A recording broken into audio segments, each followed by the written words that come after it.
Welcome viewers, welcome back to my channel. আমি আজ আপনাদের বালিশের কভার কাটিং এবং সেলাই করে দেখাবো।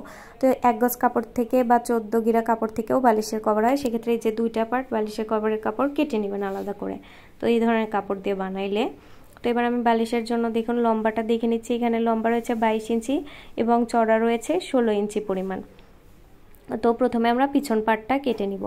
তো পিছন পার্টটা দেখুন 1 ইঞ্চি করে আমরা বেশি নেব, যেহেতু 16 ইঞ্চি রয়েছে এখানে এক্সট্রা 1 ইঞ্চি নিয়ে 17 ইঞ্চি পরিমাণ নিয়ে নিব এবং ঝুল এক্সট্রা 1 ইঞ্চি বেশি নিয়ে, যেহেতু 22 ইঞ্চি তার সাথে এক্সট্রা 1 ইঞ্চি বেশি নিয়ে আমরা 23 ইঞ্চি পরিমাণ নিয়ে নিব এবং বাকি যে কাপড়টা থাকবে সেই কাপড় দিয়ে আমরা পকেট তৈরি করে নেব। তো 12 গিরা 14 গিরা 1 গজ যার যার বালিশের মাপ অনুযায়ী এই ধরনের কাপড় নিলেই বালিশের কভার তৈরি হয়ে যায়। তো 14 গিরা নিলে পারফেক্ট কভার হয়ে যায়।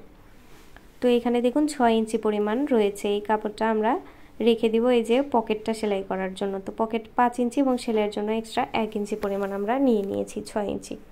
তো চাইলে পকেটটা আপনারা 7 ইঞ্চিও রাখতে পারেন।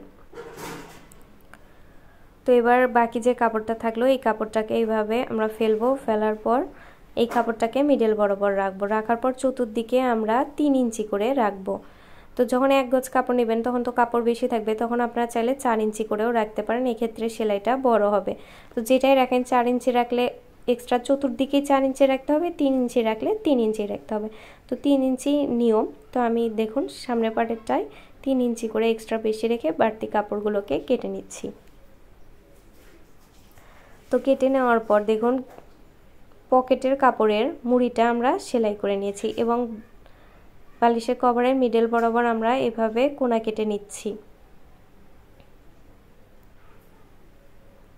এবার প্রথমে আমরা পকেটটা সেলাই করে নিয়েছি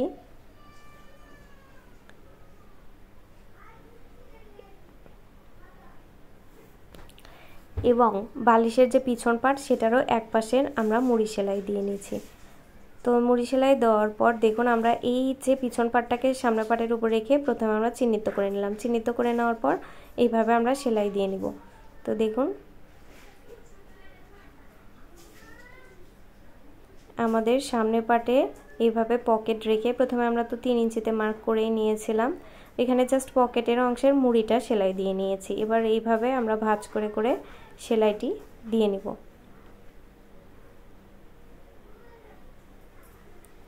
দেওয়ার পর পিছন পাটেও মুড়ি সেলাই দিয়ে নিয়েছি। এবার মুড়ি সেলাই দেওয়ার পর এটিকেও আমরা উপরের দিকে রাখবো, সোজা সাইডটা উপরে রাখার পর এভাবে ভাঁজ করে করে আমরা সেলাই দিব। দেখুন এভাবে 1/2 ইঞ্চি ভাঁজ দিয়ে এভাবে ভাঁজ করে সেলাই দেবো এবং মাথার অংশে এইভাবে জাস্ট বাঁকা করে ভাঁজ করে সেলাই দেবো। এতে করে একটি কোনা ক্রিয়েট হবে এবং দেখতে অনেক সুন্দর লাগবে।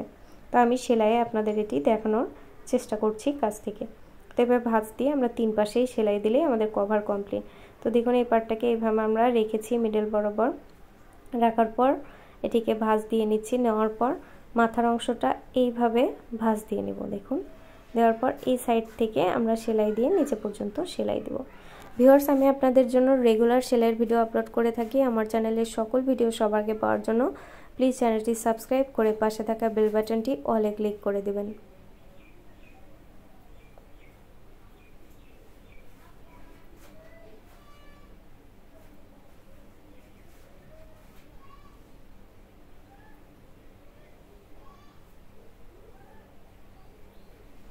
এবার দেখুন অপর একটি পার্টে এসেও ভাঁজ করে প্রথমে এই যে কোণার অংশটা এইভাবে ভাঁজ করে নিব। নেওয়ার পরে এভাবে নিচে দিকে একটি সেলাই দেবো, আবার নিচে থেকে উপরে আরেকটি সেলাই দেবো, তাহলে আমাদের বারবার সুতা খুলতে হবে না।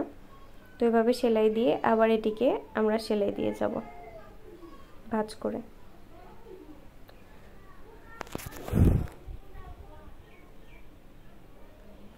ভিডিওটি ভালো লাগলে অবশ্যই একটি লাইক দেবেন এবং বন্ধুদের সাথে শেয়ার করতে একদমই ভুলবেন না।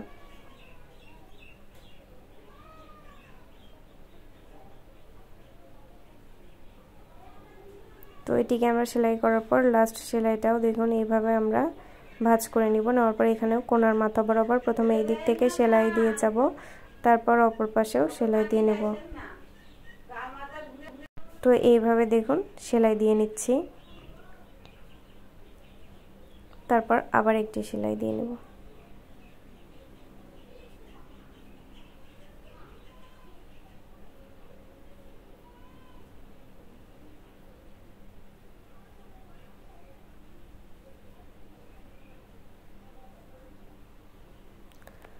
তো আমার চ্যানেলে বিভিন্ন ধরনের ব্লাউজ, বিভিন্ন ধরনের ম্যাক্সি, সাধারণ ব্লাউজ, ব্রা কাটিং ব্লাউজ, সকল প্রকার ম্যাক্সি, ছোট বাচ্চাদের বিভিন্ন ডিজাইনের জামা, জর্জের three piece, special three piece, সকল কিছুর ভিডিও রয়েছে, আপনারা চাইলে দেখে নিতে পারেন।